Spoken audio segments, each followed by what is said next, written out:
मातश्री नर्मदे हर नर्मदे हर नर्मदे हर। माँ नर्मदा जी का यह दक्षिण तट पर तपोवन आश्रम का ये घाट, जहाँ पर हमने संध्या वंदन, स्नान, पूजन आदि सब करके फिर अभी मंदिर के दर्शन के लिए आगे की ओर बढ़ेंगे। बहुत सा ऐसा सुंदर ऐसा ये माँ नर्मदा जी का तट है। खूब आनंद लिया हमने आज यहाँ पर। बहुत सुंदर नज़ारा दृश्य। और माँ नर्मदा जी के इस दक्षिण तट के सामने का जो तट है, उत्तर तट, बहुत ही आनंदमय है। और ये उत्तर वाहिनी माँ नर्मदा परिक्रमा का स्थान है। यह रामानंद आश्रम का सुंदर सा ऐसा ये घाट। और हम अभी इस घाट से जब ऊपर चलेंगे तो उनके भी हम दर्शन करेंगे। कैसी माँ नर्मदा जी यहाँ पर अद्भुत ऐसा लाभ प्रदान कर रही है।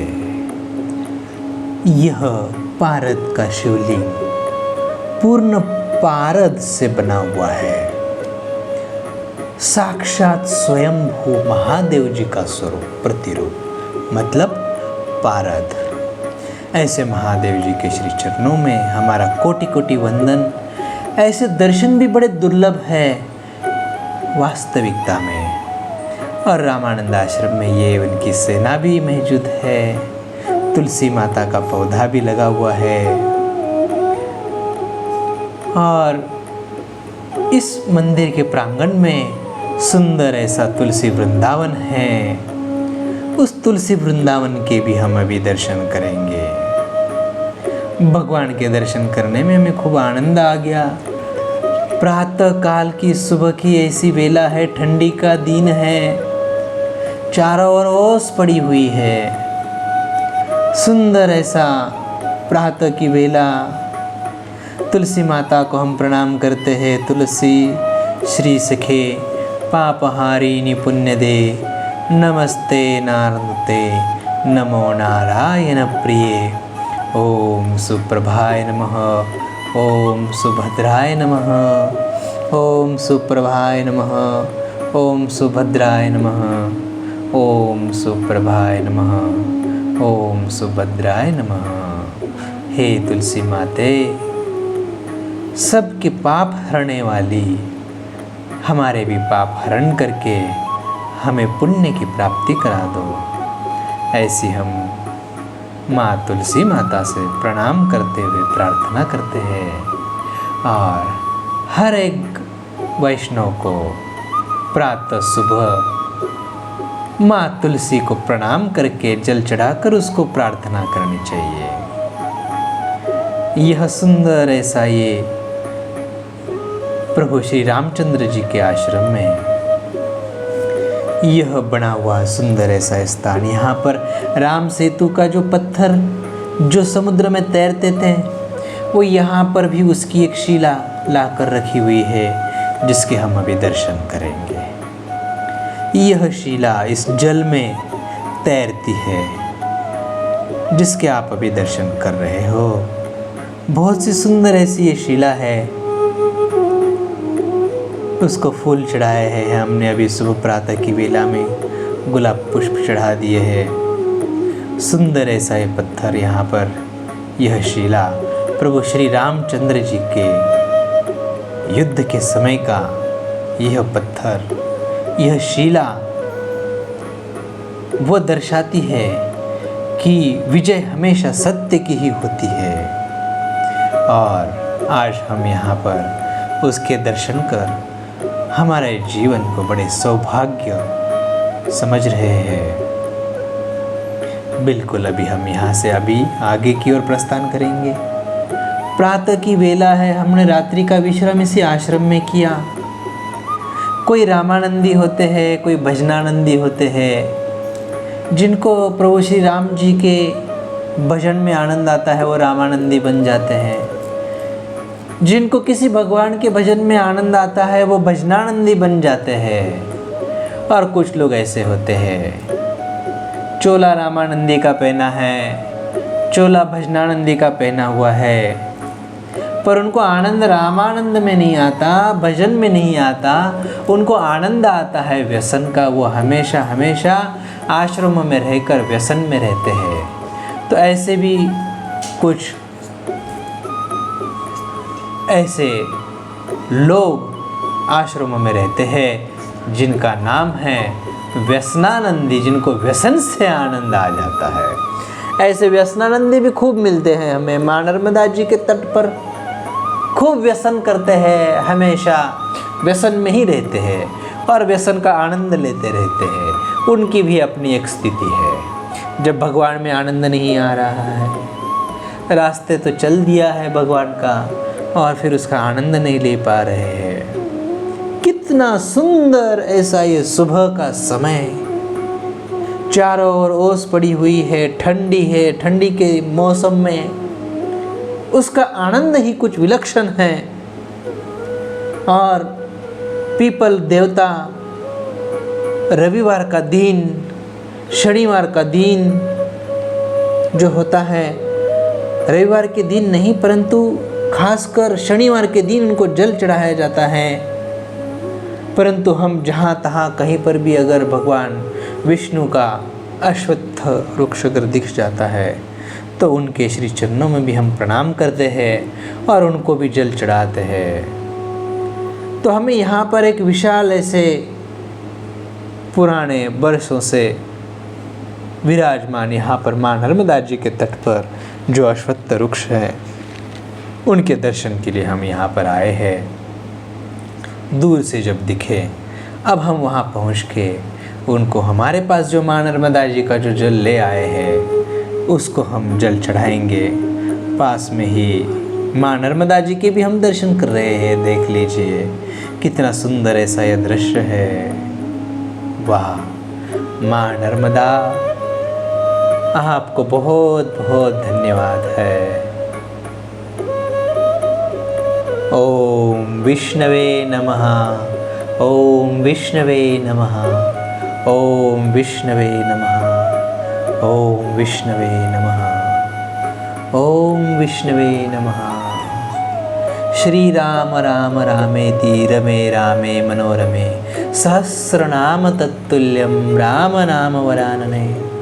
श्री राम राम रामेति रमे रामे मनोरमे सहस्रनाम तत्तुल्यं राम नाम वरानने। श्री राम राम रामेति रमे रामे मनोरमे सहस्रनाम तत्तुल्यं राम नाम वरानने। श्री राम नाम वरानन ओम नमः इति।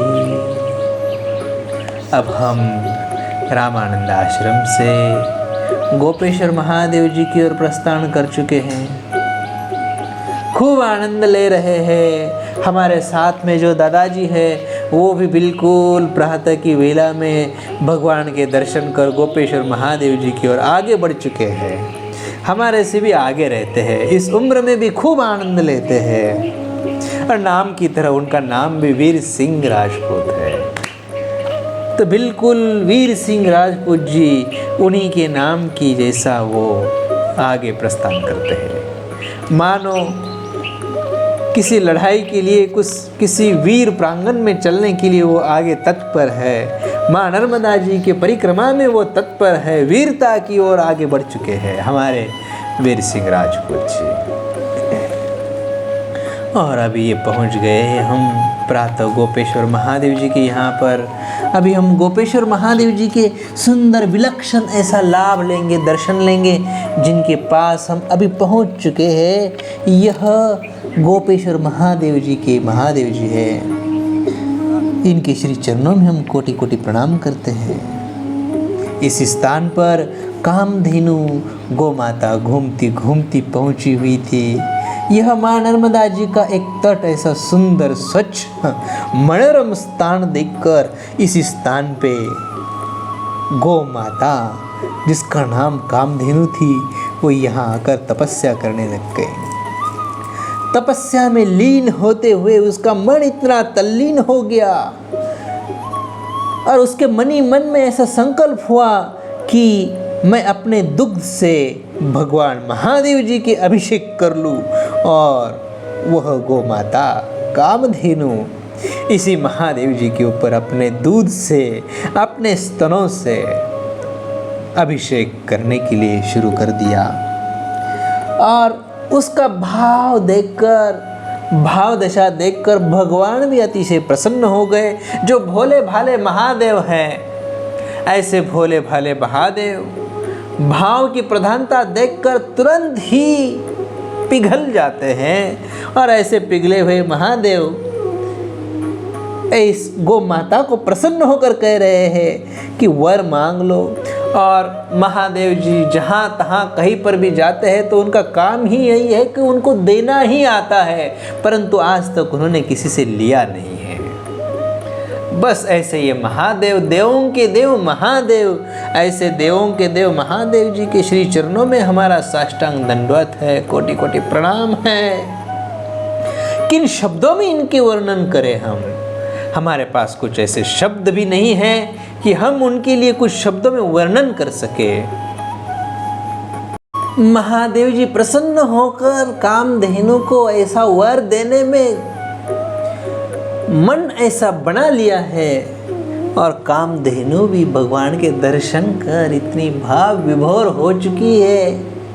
और उसी तत्क्षण कामधेनु ने पल की देरी न लगाते हुए भगवान महादेव जी से कह दिया, अगर आप हमें वर देना ही चाहते हो तो ऐसा वर दे दीजिए कि जो नाम है कामधेनु, तो ठीक नाम के साथ साथ जो भी कोई हमारे पास आ जाए, हमारी भक्ति करे, तो सेवा करने मात्र से उसकी भी मनोकामनाओं की पूर्ति हो जाए। देखो, कामधेनु माँ ने अपने खुद स्वयं के लिए कुछ भी नहीं मांगा, और जो भी मांगा है वो सबके हित में मांगा है, सबके लिए मांगा है। इसीलिए कहा जाता है गौ माता मनुष्यों की ही नहीं, बछड़े की ही नहीं, अपितु सभी देवी देवताओं की भी माँ मानी जाती है। इसीलिए उसको गौ माता के नाम से संबोधित किया जाता है। ऐसी गौ माता को हम क्या कहें, क्या नहीं कहें, जो अपना खुद का कुछ भी न सोचते हुए वो औरों के लिए सोचती है। ऐसी गौ माता ने वर मांग लिया है, और भगवान महादेव जी ने भी किसी भी पल की देरी न करते हुए उनको तथास्तु ऐसा कह के उनको वर दे दिया। और इसी के मात्र से कामधेनु प्रसन्न हो उठी, और कार्तिक मास की कृष्ण पक्ष की चतुर्दशी के दिन यहाँ इस स्थान का बड़ा विशेष महात्म्य है। इस दिन यहाँ पर आके गौ माताओं की सेवा करना, इस स्थान पर आकर ब्राह्मण भोज कराना, संकल्प करना। इस स्थान पर गौ माताएं उपस्थित नहीं है, इस स्थान पर ब्राह्मण देवता उपस्थित नहीं है, पर यहाँ पर आकर इस प्रकार के संकल्प लेना, यहाँ पे दर्शन करना, और जहाँ कहीं हमें गौ माताएं के दर्शन हो जाए उन गौ माताओं की सेवा करना। जहाँ कहाँ ब्रह्म ज्ञान जानने वाले ब्राह्मण, उनकी सेवा करना, इस स्थान का बड़ा महात्म्य बताया गया है। ऐसे स्थान को, इस भूमि को भी हम वर्णन करते हैं, और इस स्थान से हम आगे बढ़कर अभी आगे चलेंगे, जहाँ पर शंख चूड़ेश्वर महादेव का तीर्थ है, आगे बद्री केदारनाथ तीर्थ है। ऐसे कई सारे तीर्थ हैं। कुछ तीर्थ ऐसे भी हैं कि जो लुप्त हो चुके हैं, जैसे कि अटेश्वर, फिर हम आपको बता रहे हैं धर्मेश्वर, अर्जुनेश्वर, इस प्रकार के अन्य और भी तीर्थ माँ नर्मदा जी के तट पर थे। कुछ समय के काल के गाल में वो बह गए, उसके अंदर वो छिप गए, ताकि हजारों सैकड़ों सालों की बात है ये, आज 2 दिन की तो बात है नहीं है। तो ऐसे करते करते कुछ स्थान लुप्त भी हो गए हैं। परंतु इस स्थान का प्रभाव तो सुनिश्चित है, जिसके चलते पूरे भारतवर्ष में ही नहीं अपितु पूरे विश्व का एक ऐसा अद्भुत स्थान माँ नर्मदा जी है, जिसके तट पर चारों तीर्थ धाम विराजमान है। सब तीर्थ, सभी देवी देवता सब इस स्थान पर विराजमान है। ऐसे स्थान पर हम इनको नमन करते हैं, कोटि कोटि वंदन करते हुए हम माँ नर्मदा जी से प्रार्थना करते हैं कि श्रीधाम आश्रम परिवार से जुड़े हुए सबको, हम सबके लिए उनका यश, कीर्ति, आयु, आरोग्य, धन, धान्य, ज्ञान, ऐश्वर्य आदि वृद्ध्यर्थे हम प्रार्थना करते हैं। और श्रीधाम आश्रम परिवार से जुड़े हुए सभी लोगों के लिए भी कहते हैं कि श्रीधाम आश्रम के द्वारा जो शरीर से यात्रा नहीं कर पा रहे हैं, वो इस प्रकार माँ नर्मदा जी की मानसिक यात्रा कर रहे हैं। जिस स्थान पर आप बैठे हो, उस स्थान पर इन वीडियोस के द्वारा श्रीधाम आश्रम से जुड़कर आप इसका लाभ ले रहे हो। श्रीधाम आश्रम के द्वारा आप गौ माता की सेवा भी कर सकते हो, अन्य सेवाओं के लिए भी जुड़ सकते हो। जैसे कि हमने इसके पूर्व के वीडियोस में आप सबको बताया गया था कि आदिवासी एरिया में लोगों के लिए अन्न, धन, धान्य, वस्त्र, निवारा आदि की सेवा के लिए भी जुड़ सकते हो। और तीर्थों में इस स्थान का बड़ा महात्म्य है। इस विषय पर भी हम आपसे अगले वीडियो में चर्चा करने जाएंगे। तीर्थ स्थान में कर्तव्य का क्या महात्म्य है, ये बताने हम चल देंगे तो काफ़ी देर हो जाएगी। यहाँ के प्रशासन ने जो माँ नर्मदा जी की परिक्रमा करते हैं, उनके लिए जगह जगह पर उन्होंने इस प्रकार के बोर्ड लगाया है, माँ नर्मदा परिक्रमा